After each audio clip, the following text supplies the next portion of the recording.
Assalamualaikum warahmatullahi wabarakatuh.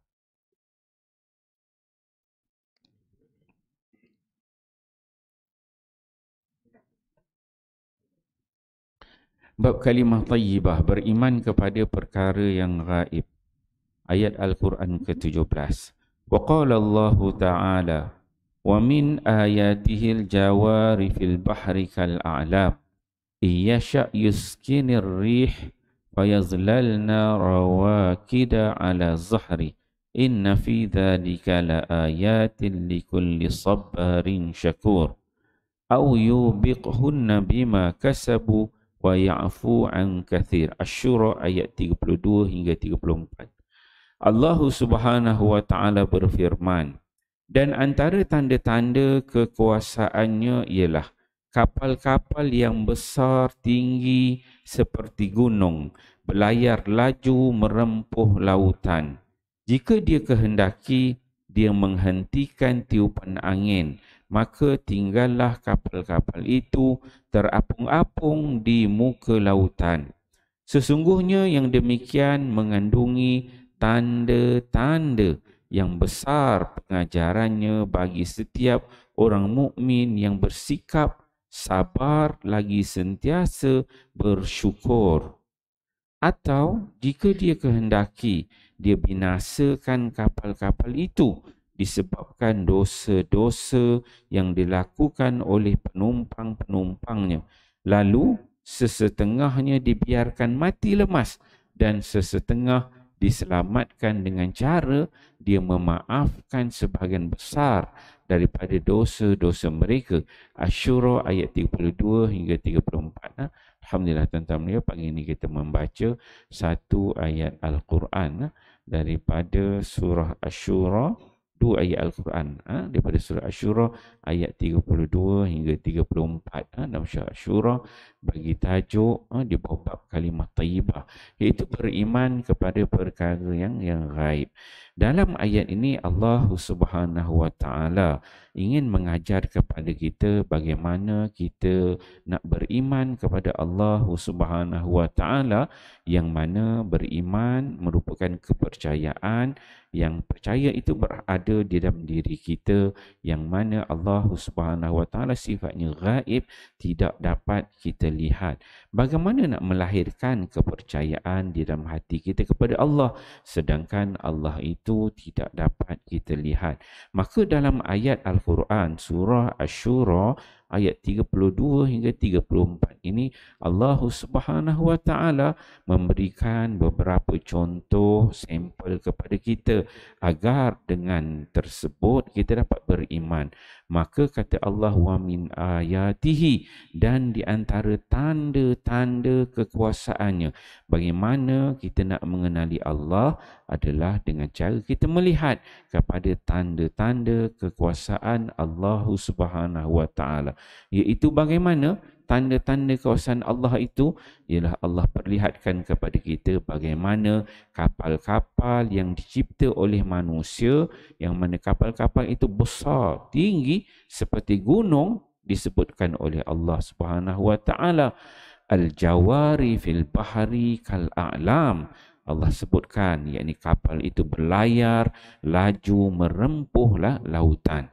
Maka kata Allah, kapal yang nampak hebat, yang besar, yang berlayar di lautan itu, kata Allah, iyasya yuskinir rih. Kata Allah, jika yakni Allah kehendaki, Allah akan menghentikan tiupan angin yang berada di laut itu. Maka kapal yang besar yang berlayar dengan laju itu, maka dia akan terapung-apung di muka bumi, di atas laut itu. Kerana apa? Kerana apabila telah angin berhenti, kapal itu tidak dapat bergerak lagi di dalam laut. Maka Allah Subhanahu wa taala menyebutkan dalam ayat 33 ini, inna fi dzalika la ayat, pada perkara tersebut, tanda-tanda pergerakan kapal itu yang berada di laut, yang ditiup oleh air itu, la ayat, mempunyai tanda-tanda kebesaran Allah Subhanahu wa taala. Bagi siapa? Allah sebut dalam ayat ini dua golongan manusia yang akan mengambil pelajaran daripada ayat tersebut. Allah Ta'ala kata siapa adalah orang-orang yang sifatnya pertama sabar, iaitu sifat yang sabar, dan yang kedua ialah syakur, iaitu bersyukur. Bagi orang yang berada dalam kapal, tiba-tiba kapal itu berhenti, tidak bergerak, angin pun berhenti kan. Jadi perlu ada sabar. Sabar dalam diri bila lah Allah Ta'ala nak tiupkan angin lain. Kemudian syakur, perlu bersyukur. Allah Ta'ala tak datangkan taufan. Kalau Ta'ala datangkan taufan, habis. Kapal yang hebat bagaimanapun dia akan hancur. Kemudian kata Allah Subhanahu Wa Ta'ala dalam ayat yang ke-34, au yubiqhunna bima kasafu wa ya'fu an kathir, atau yakni Allah Subhanahu Wa Ta'ala boleh sahaja dia membinasakan kapal-kapal itu bima kasabu, disebabkan kezaliman yang dilakukan oleh penumpang-penumpangnya, wa ya'fu an kathir, dan juga dia yakni Allah juga boleh memaafkan sebahagian besar daripada dosa mereka bagi menyelamatkan mereka. InsyaAllah tuan-tuan dia, bila kita baca ayat ini, ayat 32 hingga 34 surah Asy-Syura ini, memberi kita pengajaran bagaimana kita nak memahami tanda-tanda kebesaran Allah Subhanahu Wa Ta'ala, sekaligus membina keimanan kita bagaimana untuk kita percaya kepada Allah yang sifatnya ghaib. Bagaimana dengan cara kita melihat kebesaran Allah yang berada di laut, dan perlunya ada sifat sabar dan juga sifat syukur. Allah boleh sahaja membinasakan kapal serta penumpang-penumpangnya, dan Allah juga boleh menyelamatkan mereka ke keseluruhannya, insya-Allah. Moga kita fahami, amal dan sampaikan. Wallahu a'lam. Subhanallah. Illal ladzina amanu. Sallallahu ala Muhammad, sallallahu alaihi wasallam, sallallahu ala Muhammad, sallallahu alaihi wasallam.